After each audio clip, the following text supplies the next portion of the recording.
De l'hymne national aux billets et pièces de monnaie, en passant par les timbres et les passeports, de nombreux aspects de la vie quotidienne au Royaume-Uni vont changer avec l'accession de Charles III au trône. Le visage du nouveau roi Charles III va commencer à apparaître sur les pièces de monnaie et les billets de banque au Royaume-Uni et dans d'autres pays du monde, remplaçant le profil de la reine Elisabeth II. Son effigie apparaîtra également sur plusieurs autres devises utilisées dans les Caraïbes orientales, au Canada, en Australie et en Nouvelle-Zélande. Idem dans les îles anglo-normandes de Jersey, Guernesey, sur l'île de Man ainsi qu'à Gibraltar, Sainte-Hélène et dans les Malouines, îles et territoires contrôlés par la couronne britannique. En 1936, pendant le règne du roi Édouard VIII, qui a duré 326 jours, des pièces avaient été frappées, mais le monarque a abdiqué avant leur mise en circulation.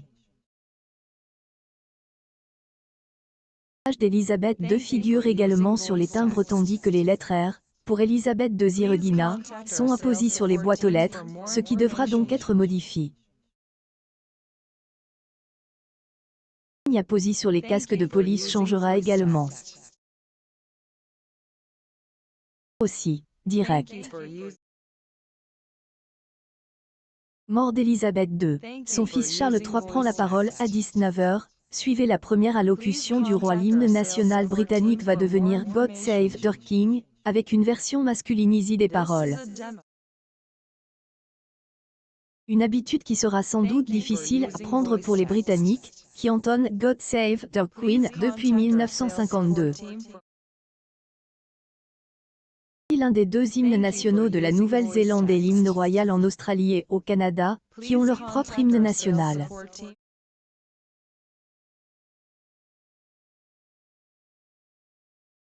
Inscrit dans la couverture intérieure des passeports britanniques, de livre au nom de la couronne, devra être mis à jour, tout comme le texte similaire qui apparaît à l'intérieur des passeports australiens, canadiens et néo-zélandais. Lorsqu'on levera son verre lors de rencontres officielles, il ne faudra plus dire « la reine » mais « le roi ». Anglo-normande, la formule officieuse « la reine, notre duc » prononcée en franquet au moment de porter un toast deviendra « le roi, notre duc ». Les noms du gouvernement de Sa Majesté, du Trésor et des douanes changeront pour devenir ceux de His Majesty.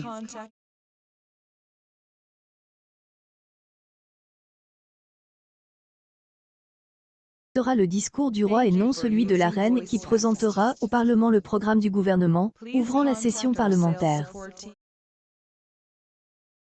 La garde de la reine, immortalisée par les touristes devant le palais de Buckingham, changera aussi de nom. La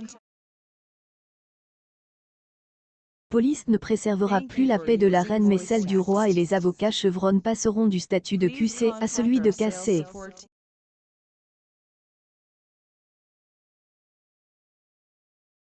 Prisonniers ne seront plus détenus au gré de Her Majesty, mais poursuivront leur peine d'emprisonnement au gré de His Majesty le roi.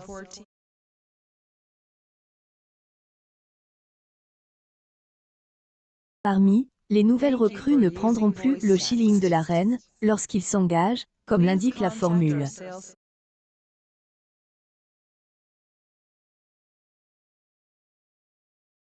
devront plus non plus se soumettre au règlement de la reine.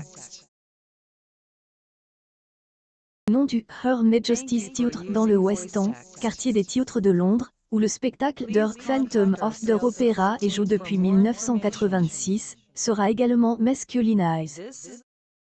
Et ceux qui aspirent à parler anglais avec l'accent le plus chic possible, l'anglais de la reine devront désormais s'efforcer de parler comme Charles III, l'anglais du roi.